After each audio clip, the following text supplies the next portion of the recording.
সকলোলৈকে মাইনুনুখাৰ শ্ৰদ্ধা জনাই মই মৌকুহি মইনা পাৰিজাতৰ জাগৃতি জীয়াই সুৰাকণ্ঠ ডক্টৰ ভূপেন হাজৰিকাদেৱক লৈ জ্ঞানপীঠ বঁটা বিজয়ী ডক্টৰ মামণি ৰয়ছম গোস্বামীৰ এটি কবিতা আবৃত্তি কৰিবলৈ লৈছোঁ।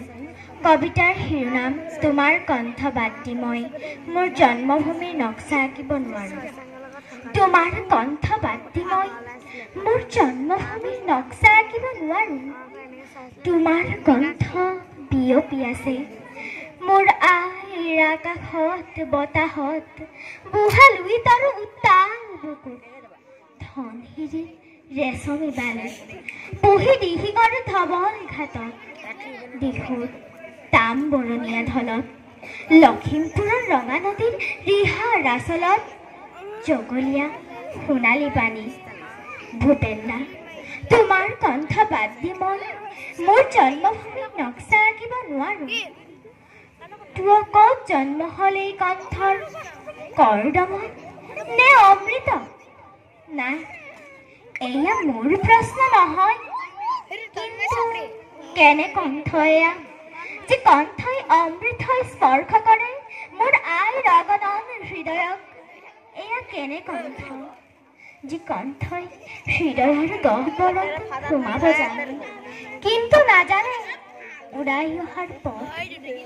মই জানো হৃদয়কে জয় কৰা নাযায় বুদ্ধিৰে, নাইবা বাৰুদ আৰু ৰাজনীতিৰ চমৎকাৰ খেলেৰে। হৃদয়কে জয় কৰা যায় সেই কণ্ঠৰে যি কণ্ঠ উৎস হয়তো ত্ৰাস আৰু সান্ত্বনাত ধৰ ফৰ হোৱা বলিহাললৈ নিয়া পশুৰ হৃদয়ৰ গোপন হাহাকাৰত।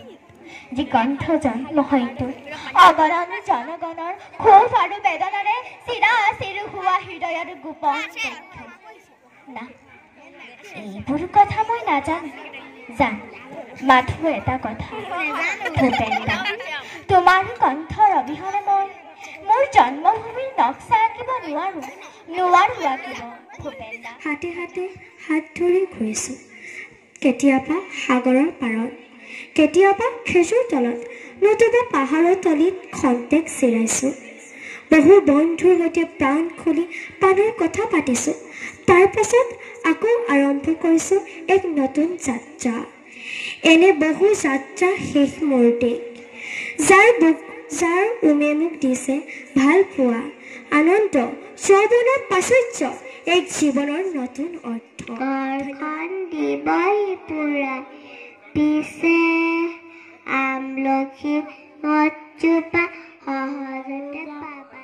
গছজোপা কটাৰ বাবে লুচি ভাজি ৰসগোল্লা একো কেনে খাম।